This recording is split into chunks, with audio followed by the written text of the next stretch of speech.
What do you really need to know about Congo? It's the greatest single example in history of how predatory elites rip off millions of people and get away with it. Congo is one of the most mineral-rich countries in the world. It's got gold, diamonds, copper, uranium, cobalt, and coltan, which you use every day. It's in mobile phones, laptops, even jet engines.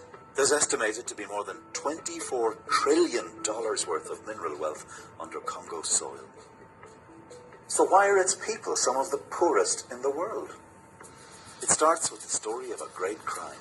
Back in 1885, a king in search of an empire created a state the size of Western Europe. King Leopold of Belgium drew borders through ancient kingdoms, forcing 450 different ethnic groups into a new state.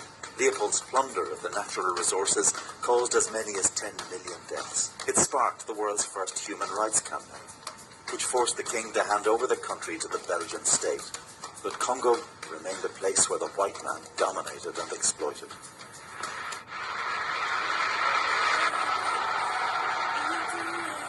Enter a new hope for Africa. Nous avons connu les ironies, les insultes, les coups que nous devions subir matin. The independence leader, Patrice Lumumba, inspired millions across the continent, but the West saw Lumumba as an enemy. The Belgians supported a rebellion against the new government in the mineral-rich east of the country. And when Lumumba appealed to the Soviet Union for help, the Belgians conspired with the CIA to murder him.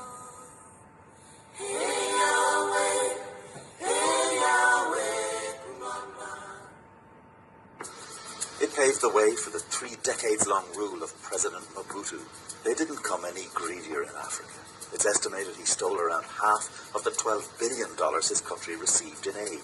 The West helped to keep him in power. A people and a country finally breaking under the strain of 26 years of autocratic and brutal dictatorship. But Mobutu's era ended in the most unexpected of ways. Genocide in Rwanda, the country next door, saw millions flee into Congo. War followed them. Rwanda and Uganda sponsored a rebellion that overthrew Mobutu and installed the Kabila family in power. In a decade of war, more than 5 million people are estimated to have died, as 9 African nations and numerous rebel groups fought each other for territory, for control of Congo's riches. Warlords dominated swathes of the country. The word used to describe you is warlord, not peacemaker, warlord. I'm not a warlord.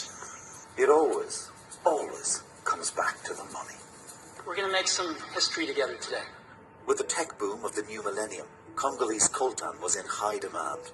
As there is a new commodity that we all want for our mobile phones or for our electric vehicles, the reality often is that Congo has it. And so we start to see the unscrupulous businessmen and women. We start to see the corrupt leaders. Human rights groups allege that around $750 million in mining revenues has been stolen under the rule of President Joseph Kabila and his cronies. Congo is a country where more than 70% of the population lives below the poverty line, where women suffer some of the highest rates of sexual violence in the world, and human rights can often be abused with impunity.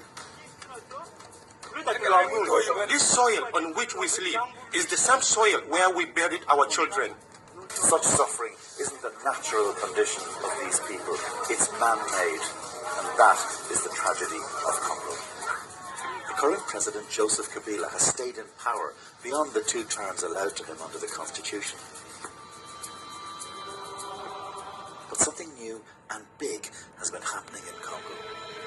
They're protesting, they're organizing, they're using social media in a way we've never seen before. Are you afraid of the state? No, jamais. The nation now waits to see if President Kabila will try to cling to power or hold free elections. The fate of 78 million people hangs in the balance. Congo's history, though, makes it hard to feel optimistic.